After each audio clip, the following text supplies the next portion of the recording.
Hello, Year 6. Welcome to the next instalment of Letters from the Lighthouse. I will be reading Chapter 7 with you today. Miss Carvel finished off with Chapter 6, and at the end of the chapter, Olive has found a note that she is curious about because it looks like it's some kind of code. So, Chapter 7 is Lend a Hand on the Land. Breakfast is for time wasters. We've got work to do, Queenie announced the next morning. She'd woken us so early it wasn't yet light, and we were standing in the post office, washed and dressed and bleary-eyed, wondering what the heck was going on. After a restless night, considering Suki's note, I decided to speak to Queenie as soon as I could. First, though, we simply had to eat. Don't worry, we can eat breakfast in 2 minutes flat, I reassured her. Less than 2 minutes, added Cliff. But there was no sign of breakfast, not even a cup of tea. Queenie, I decided, was in league with the enemy.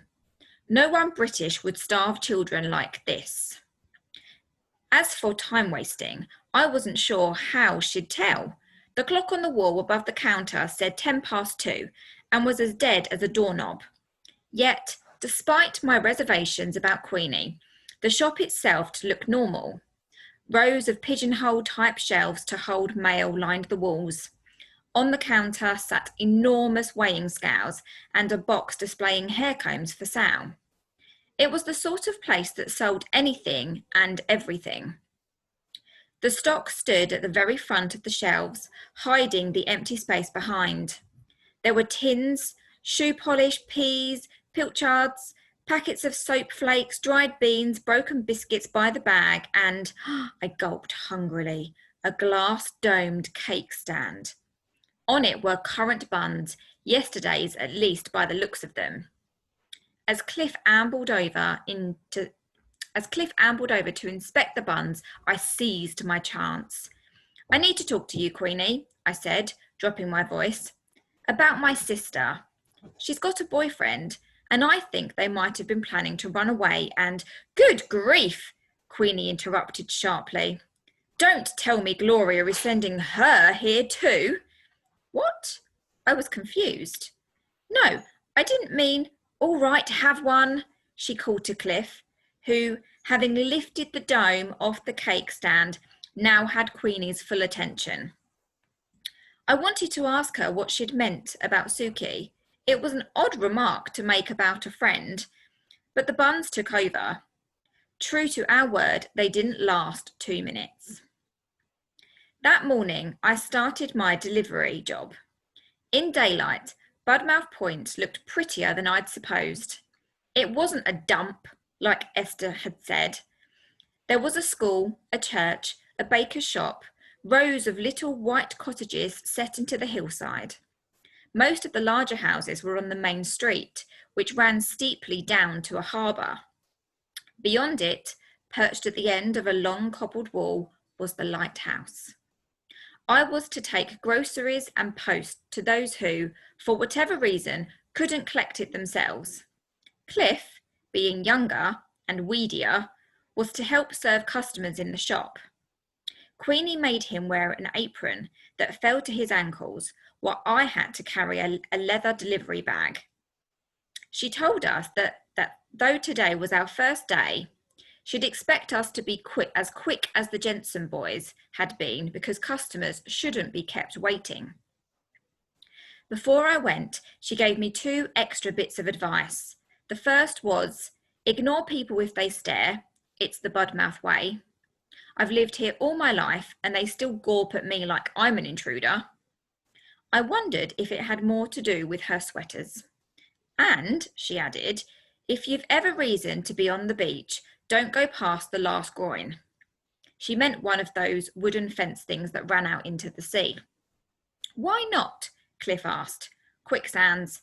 They'll swallow you whole before you've a chance to even scream. It's a far worse death than drowning in the sea, so people say. Cliff's eyes went owl wide. Whoa. As he turned to me, I guessed what he was about to ask. No, We're not going down there. Don't even think about it, I told him very firmly. Delivering was surprisingly hard work. By the end of the first day, my calf muscles ached like mad. But it was a great way to get to know the layout of the village. At supper, bread and dripping, only one slice each, Queenie told me I was indeed as fast as the Jensen boys. Then she left us to clear away, so I didn't get the chance to ask about Suki.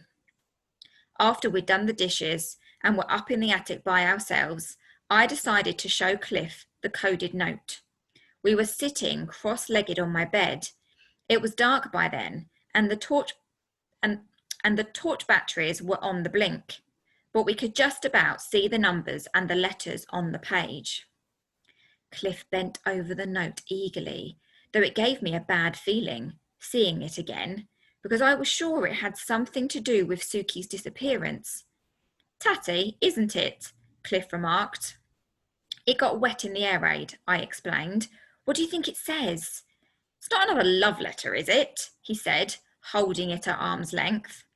It's a funny sort of love letter if it is, I remarked. Well, it's not telephone numbers, he said, or place names. I didn't think so. Really, Cliff had no more of an idea than I did.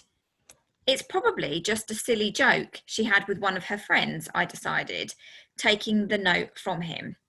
I hid it at the very back of my sock drawer, though that didn't stop it troubling me. You've got an extra delivery today, Queenie told me on Friday, slipping a small package into the bag. Chicken for Mrs. Drummond at 4 Salters Terrace. Tell her it's all I could get, though it might not be right. That's at the very top of the village, isn't it? I asked just to check. As the week had gone on, I'd got to know my way around the back lanes and cut-throughs. I had the sense Queenie was getting used to us too. Begrudgingly, and rather badly, she'd even started to cook for us. Yet apart from mealtimes, I didn't see that much of her. She'd either be in the shop or down in the cellar. When I tried asking about my sister, she'd stare at me blankly as if she'd forgotten who Suki was. Other times, she'd cut across me with some delivery detail or job that needed doing.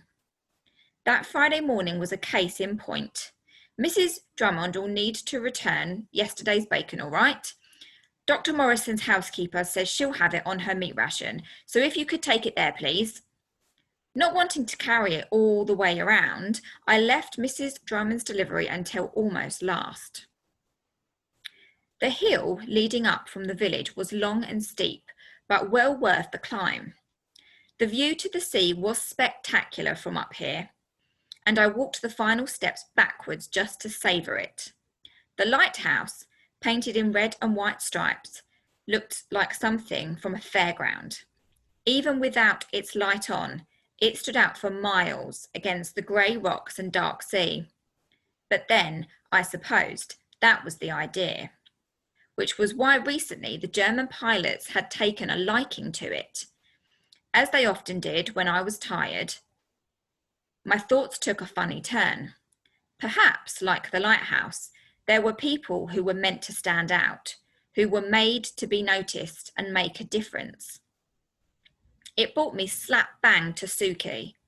All week, I'd savoured doing the delivering round as a time when my brain went blissfully blank, and yet back at Queenie's, I'd looked at Suki's note so many times the paper was wearing thin. It had to be a secret of some sort. Why else would it be written in code? I'd no idea. My sister had liked raspberry jam on toast and left long brown hairs in our sink that blocked the plug hole.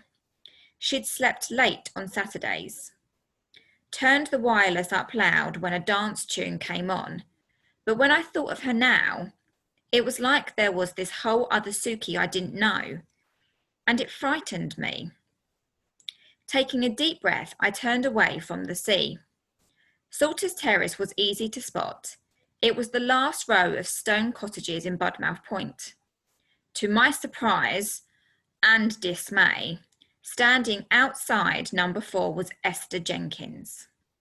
She was leaning against the wall, one leg tucked up behind her. Her face was blotchy, like she'd been crying again. I wanted to ask if she was all right, but she looked so awfully fierce I didn't have the nerve. "Can you give this to Mrs. Drummond, please?" I asked, hating how small I sounded. I held out the parcel of chicken. "Give it to her yourself," Esther said flatly. "The old witch is inside." I stared at her, appalled, but a little impressed. Then I noticed the suitcase on the doorstep, a school blazer and hat slung across it. "Are you staying here?" I asked. "Not if I can help it. No." Snatching up her things, Esther disappeared off down the hill. Mrs. Drummond came to the door almost straight away. I recognised her from the village hall the other night. She was the woman who'd stayed with Esther while she was crying. "That girl is impossible," she sighed, gazing past me into the street. "Where's she gone? Did you see her?" She just went off." I wasn't sure what else to say. "Here's your delivery from the shop, and Queenie says, can you return yesterday's bacon?" "Right you are. 'Tis a shame to waste it." Taking the chicken, she turned to go back inside for the bacon, but something caught her attention and she froze. "Listen to that," she said, in a tone of aircraft. A familiar dread grew in the pit of my stomach.